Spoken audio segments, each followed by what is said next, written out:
안녕하세요. 류창원 세무사입니다. 예, 반갑습니다. 이번 시간에는요, 주택 비과세와 관련해서 말씀을 드리려고 하는데요. 뭐 집 한 채 있으면 당연히 비과세죠. 근데 그런 게 아니라 2주택인 경우에도 그 둘 중에 하나 팔 때 비과세 되는 경우가 있을 수 있고요.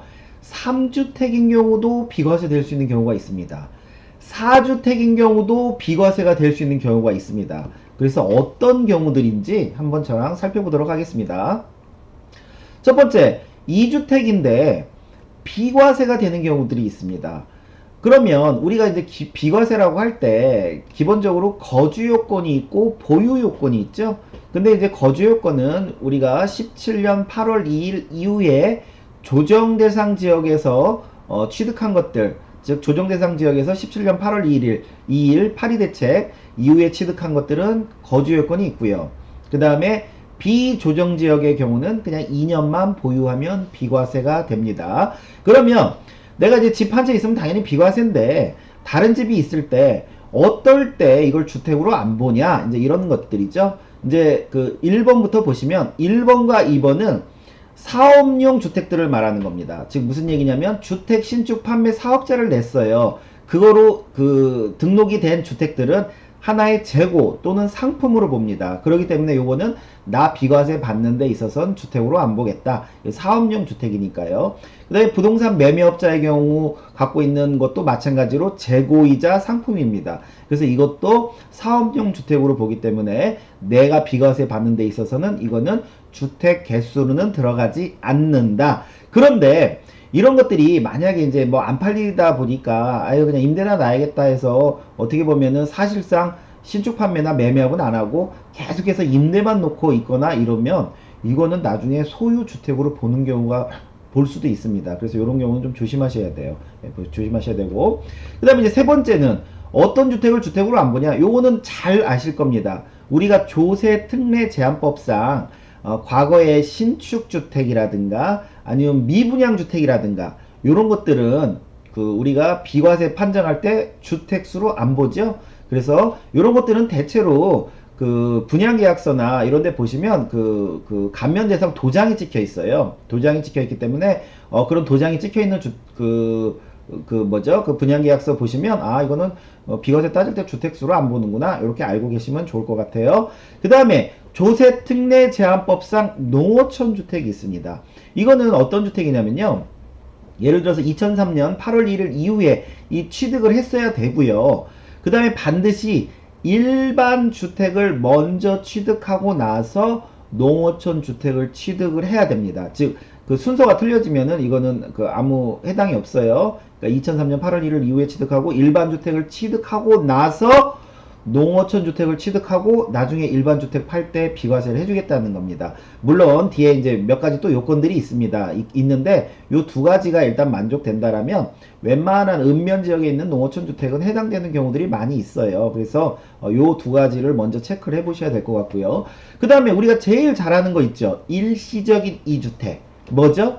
내가 A주택을 취득하고 나서 그 다음에 1년 텀이 지나서 B를 취득을 하고 3년 안에 또는 2년 안에 A주택을 팔면 비과세를 해주죠. 그래서 이런 걸 대체 취득, 일시적 2주택이라고 하죠. 근데 이제 요게 조정지역의 경우는 그 유예기간이 2년으로 줄었죠. B주택을 취득하고 2년 안에 A주택을 팔아야 되겠죠. 그 다음에 B조정지역은 여전히 3년입니다. 여전히 3년이에요. 이게 9.13 대책 때 바뀐 내용이라 9.13 이후에 취득하는 것들에 대해서는 2년으로 바뀌었다는 거, 요것도 좀 기억을 하셔야 될 겁니다.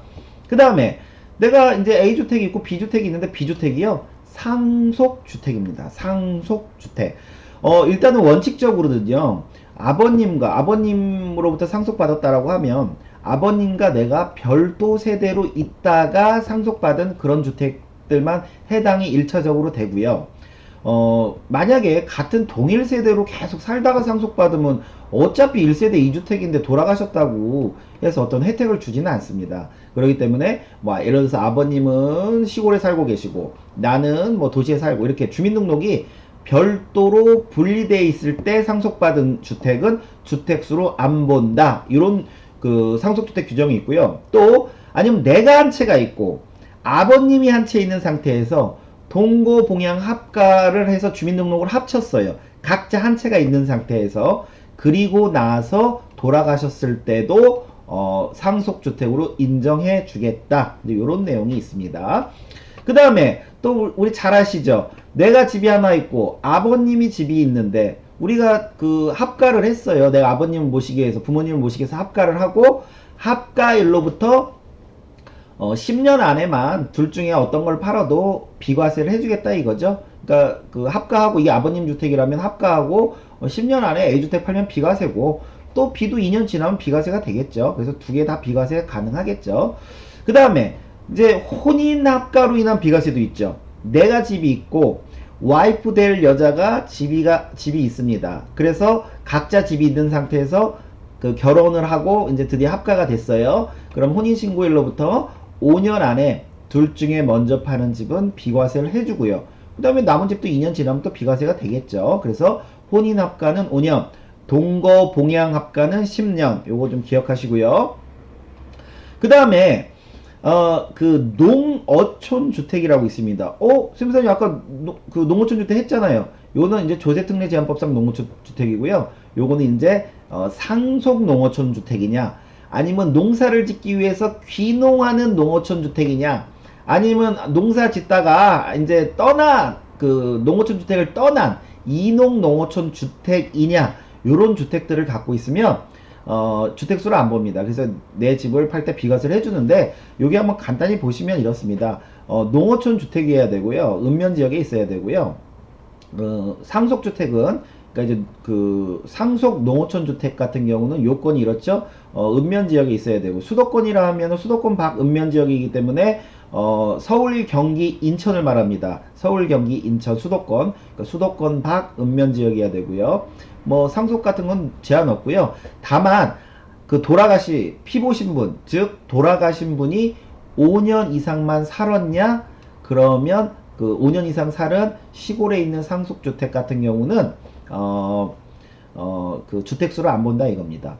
그러면 내가 A주택을 팔 때 비과세가 됐을 거 아니에요.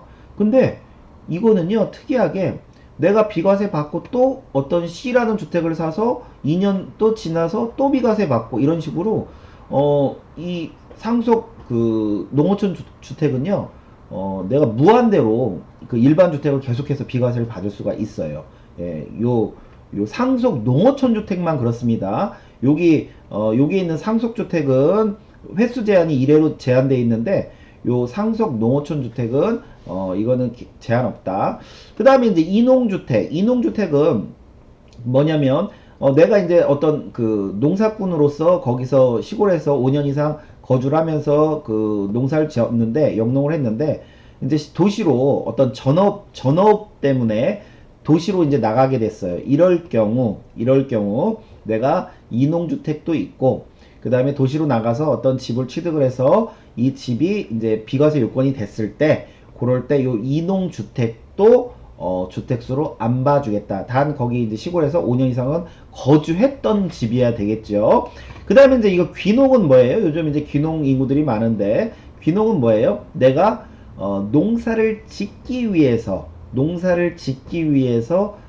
그 농촌에다가 집을 산 경우, 그것도 그 주택으로 안 보겠다. 근데 이제 요건 요건이 좀 까다롭습니다. 일단은 대지 면적이 660제곱미터 이내야 되고요. 그리고 그 귀농할 때 농지도 사야 됩니다. 농지도 1000제곱미터의 농지를 사서 3년 이상 거기서 거주하면서 그 농사를 지셔야 되고요. 그리고 또 본인만 가면 안 돼요. 세대 전원이 다 이사 가야 되고요. 아까 여기는 양도세 일반주택 할 때 횟수 제한이 없었는데, 여기는 딱 1회만, 한 번만 요 주택을 비과세를 해주고요. 그리고 반드시 그 귀농주택 취득 후 5년 안에 요걸 반드시 팔으라고, 5년 안에 꼭 팔아야지만 비과세를 해준다고 합니다. 그래서 요 그 농어촌 주택 중에 상속, 이농, 귀농 요 세 가지 요 규정도 한번 좀 이렇게 좀 음미를 좀 해보시면 좋을 것 같고요. 그 다음에 실수요 목적으로 취득한 수도권 밖의 주택, 이건 무슨 말이냐면요, 요건 제가 또 나중에 기회 되면 한번 영상으로 좀 만들어 드려야 될 것 같은데, 이거는 뭐냐면요, 저희가 집이 하나가 있고 B를 취득을 했어요. 그럼 B 취득하고 예를 들어서 3년 안에만 A를 팔면 일시적 2주택으로 비과세를 해주는데 B를 취득한 목적이 어디 투기 목적이나 뭐 이런 게 아니라 어떤 이제 실수의 목적이 있어요. 그 법에서는 취약 때문에 B를 취득했냐? 고등학교 이상. 질병 때문에 1년 이상 치료가 요하는 질병 때문에 비주택을 취득했냐? 아니면 직장 변경 때문에 비주택을 취득했냐? 그러면 요 이 그 목적이 끝나는 날까지 끝나는 날로부터 3년 안에만 팔아라 이거를 3년 안에만 팔아라. 그러니까 어떻게 보면 일시적 2주택이 기간이 더 연장됐다고 보시면 돼요. 즉 내가 그 몸이 아파서 예를 들어서 어디 그 공기 좋은 곳에 그 수도권 밖에 집을 취득했어요. 그래서 거기서 한 뭐 2년이고 3년이고 치료를 했어요. 그리고 완치가 됐습니다. 완치가 되고 병원에서 나왔어요. 예를 들어서 요양병원에서 나왔어요. 그럼 나온 날로부터 3년 안에만 A주택을 팔면 비과세를 해주겠다. 이런 내용입니다. 그 다음에 이제 11번은 우리가 잘 아는 내용이죠. 우리가 임대 소득세법상 이거는 이제 소득세법상입니다. 장기 임대주택 있죠? 그 임대사업자 내는 거 주택임대사업자를 말하는 겁니다. 주택임대사업자. 그래서 소득세법상 임대사업자를 내면 근데 이제 우리 요건이 있죠. 수도권은 6억 비수도권은 3억 이하야 되고요. 시군구청에 등록해야 되고 세무서에도 등록해야 되고 8년간 그 이제 갖고 있어야 되고요. 그 다음에 임대료 5% 이상 올리면 안 되고요. 요 요건을 다 만족하냐? 그러면 A 너 주택 비과세 해줄게. 그러는데 여기서 조심할 게 있죠. 요 임대주택으로 인한 비과세는 반드시 거주 요건이 만족해야 됩니다. 거주 요건. 예, 임대주택으로 인한 비과세는 너가 다 임대로 묶었으니까 너가 사는 집만 비과세 해주겠다 이겁니다. 그래서 소득세법상 장기임대주택의 경우는 이거 주택수 제한은 없지만 반드시 거주를 해야 된다. 이것도 좀 조심하시고요.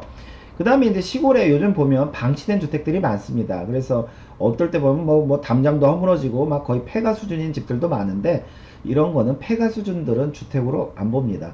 그러니까 언제든지 들어가 살 수 있으면 주택으로 보지만 기와장도 무너지고 그 담도 무너지고 뭐 사람이 살 수 없는 수준이면 이런 것들은 폐가로 봐서 주택으로 안 봅니다. 그래서 2주택인 경우 집이 두 채이지만 그래도 비과세를 해주는 케이스고요. 그러면 세 채인데 비과세를 해주는 경우는 도대체 뭐냐? 집이 내가 A를 비과세 받으려고 해요. 근데 B주택도 있고 C주택도 있습니다. 근데 이제 저희가 앞에서 본 내용들에 어떻게 보면 혼합형이라고 보시면 돼요. 즉 B를 내가 일시적 2주택으로 취득을 했어요. A주택을 취득하고 나서 1년 텀을 두고 B주택을 취득을 했는데 그래서 A주택을 이제 요 두 가지만 놓으면 비과세인데 요 C라는 주택이 있는 거예요. 이게 무슨 주택이냐면 내가 일시적 2주택인 상태에서 부모님이랑 동거봉양 합가를 했어요. 아니면 내가 일시적 2주택인 상태에서 결혼할 여자랑 혼인 합가를 했어요. 내가 일시적 2주택인 상태에서 아버님으로부터 상속을 받았어요. 내가 일시적 2주택인 상태에서 농어촌 주택들을 취득을 했어요. 아니면 내가 일시적 2주택 상태에서 아까 실수의 목적 있죠? 수도권 박주택, 그 취약, 질병, 근무상 형편 그런 것들이 있어요. 마찬가지로 내가 일시적 2주택인데 그 소득세법상 임대사업자를 낸 주택이 있어요. 아니면 내가 일시적 2주택인데 조특법상 감면대상 주택이 있어요. 이런 경우도 집이 비록 세 채지만 비과세를 해주겠다 이런 내용이고요. 그리고 이제 이런 규정도 있습니다. 이런 이제 그 규정에는 B가 상속주택이에요. 상속주택이고 C가 조특법상 주택이에요. 이런 경우도 요것도 주택수로 안 보고 요것도 주택수로 안 봐서 너 비과세 해주겠다 요런 규정입니다. 이게 사실은 더 있을 수가 있습니다. 세 채가 더 있을 수가 있어요. 근데 그런 예규나 이런 것들을 제가 지금 그 눈에 띄는 거 찾은 것만 이렇게 좀 그 정리한 거고요. 더 있을 수가 있습니다. 앞에 것들의 그 혼합형들이 더 있을 수 있다는 거 그것도 좀 참고 삼아 알으시면 좋을 것 같고요. 그 다음에 4주택인데 비과세가 되는 경우가 있어요. 이게 도대체 뭐냐? 이거는 이런 경우죠. 예를 들어서 내가 이제 A주택을 비과세를 받으려고 하는데 요 A, B는 일시적 2주택 상태예요. 일시적 2주택 상태. 근데 여기에 상속주택, 주택수를 안 보던 상속주택과 조특법상 미분양주택이 있어요. 그럼 네 채죠, 네 채. 내 채지만 비과세 해주겠다. 이런 거고요. 그 다음에 역시나 마찬가지로 일시적 2주택이 있는 상태에서 두 개는 우리가 그 소득세법상 장기 임대사업자 등록이 된 주택이에요. 예를 들어서 이것도 임대사업자 됐고 이것도 임대사업자 됐어요. 요건 일시적 2주택이에요. 요런 경우도 비과세 해주겠다. 요런 내용이고요. 그 다음에 이제 세 번째는 요게 일시적 2주택인데 요거는 임대사업자 낸 주택이고 요거는 농어촌 주택입니다. 농어촌 주택. 이런 경우도 비과세 해주겠다. 뭐 요런 내용이고요. 그 다음에 이제 또 이런 경우가 있을 수 있습니다. 남편이 결혼하기 전에 일시적 2주택 상태고 아내도 결혼하기 전에 일시적 2주택 상태예요. 그래서 합가를 해서 네 채가 됐을지라도 동거봉양 합가와 일시적 2주택이 혼합된 형태거든요. 그래서 이런 경우도 비과세가 가능합니다. 네 채지만 비과세가 가능해요. 마찬가지로요. 네 채지만 비과세가 되는 게 앞에 것들의 혼합형들이 가능할 수가 있습니다.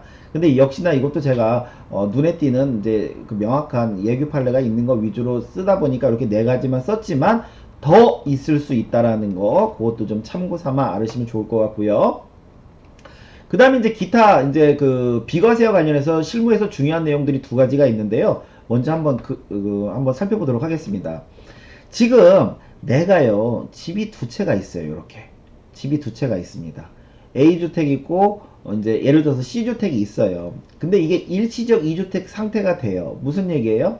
나는 지금 요걸 비과세 받으려고 해요. 그리고 C주택을 취득한 날로부터 뭐 3년이나 조정제의 경우는 2년이 안 돼서 요것을 비과세를 받을 거예요. 요 두 채가 있는 거예요. 근데 요걸 비과세를 받을 건데 중요한 거는 이거 파는 날 새로운 집을 또 사요. 그러니까 이거를 같은 날 잔금날 A를 팔면 비과세인데 그날 동시에 새로운 집을 또 사요. 그러면 이 날 잔금날 기준으로 하면 집이 일단은 세 채가 되는 거거든요. 이럴 때는 어떻게 되는 거냐? 집이 세 채인데. 그래서 법에서는요. 같은 날 사고 팔면 납세자한테 유리하게 해석을 해줍니다. 어떻게 해석해줘요? 이거를 팔고 나서 요거를 산 거로, 물론 순서가 아무리 틀려일지라도 그냥 납세자한테 유리하게 너 팔고 나서 비과세 받고 그 다음에 산 걸로 봐줄게 요겁니다. 그래서 내가 같은 날 일시적 2주택인 상태에서 같은 날 이거를 팔고 같은 날 다른 집을 어떤 걸 사더라도 3주택이 아닌 2주택으로 봐줘서 비과세를 해주겠다 요런 내용입니다. 그 다음에 이제 또 실무에서 저희가 상담 많이 하는 내용 중에 하나가 이런 게 있어요. 우리가 기본적으로 부부 있죠? 부부, 남편과 아내. 부부는요, 한 몸으로 봅니다. 그래서 아무리 주민등록이 떨어져 있더라도 그냥 같은 동일 세대로 봐요. 그런데 이런 경우들이 있단 말이죠. 이 아버지 주택이 하나 있어요. 거기에 근데 아버지가 당연히 주민등록이 돼 있겠죠. 그리고 아버지 집을 이번에 팔려고 합니다. 그런데 어머님이요. 그 애들 어머님의 그 아들 집으로 주민등록을 옮겨놓고 아들이 뭐 이제 뭐 소득공제도 받고 뭐 어쩌고 또 아들의 손자죠. 이 어머님의 손자나 손녀도 돌봐주겠다고 해서 이 어머님이 이쪽에서 지금 있는 거예요. 있는데 이럴 경우 이렇게 판단할 수도 있다는 거죠. 어차피 부부는 떨어져 있어도 한 몸으로 보고 그 다음에 어머님은 아들과 주민등록이 같이 돼 있어서 생계를 같이 하고 있고 그러면 주민등록이 부모는 한 몸 그 다음에 그 모자도 같은 동일 세대 결국은 다 동일 세대 아니냐 그러면 아버지도 집 있고 아들도 집 있는 상황이면 이거 1세대 2주택 아니냐 그래서 아버지 팔 때 과세 대상 아니냐 이렇게 판단할 수도 있을 것 같은데요. 근데 이제 명확하게 집행기준이 있습니다. 이제 뭐라고 나오냐면요. 요런 케이스죠. 요런 케이스. 아버지가 단독으로 1세대를 구성하고 아버지의 그 배우자, 모죠. 모는 아들과 1세대를 구성하여 생계를 같이 하고 있는 경우에는 부와 모는 그 아버지와 그 엄마는 세대 또는 생계를 달리하여도 같은 세대원으로 보는 것이나 아들이 그 1세대 구성 요건을 갖춘 경우에는 아들이 그러니까 1세대 구성 요건이란 게 뭐냐면 30세 이상이거나 또는 결혼했거나 또는 소득이 있거나예요. 그래서 그 아들이 세대를 구성할 수 있는 요건이 있다라면 이 아버지와 아들은 같은 세대원으로 보지 않는다. 즉 비록 어머니가 여기 들어와 있어서 어떻게 보면 연결고리처럼 여기 들어와 있더라도 아들이 세대를 구성할 수 있는 요건만 된다라면 이런 경우 그 아버지 집 할 때 2주택으로 해서 세금을 매기지 않겠다 이런 겁니다. 그래서 아버지는 비과세가 가능해요. 비록 어머님이 여기 주민등록을 같이 하고 있어도요. 그래서 이게 실무에서도 이것도 많이 나오는 사례니까요. 이것도 좀 참고하시면 좋을 것 같습니다. 예, 오늘 수업은 여기까지 하겠습니다. 감사합니다.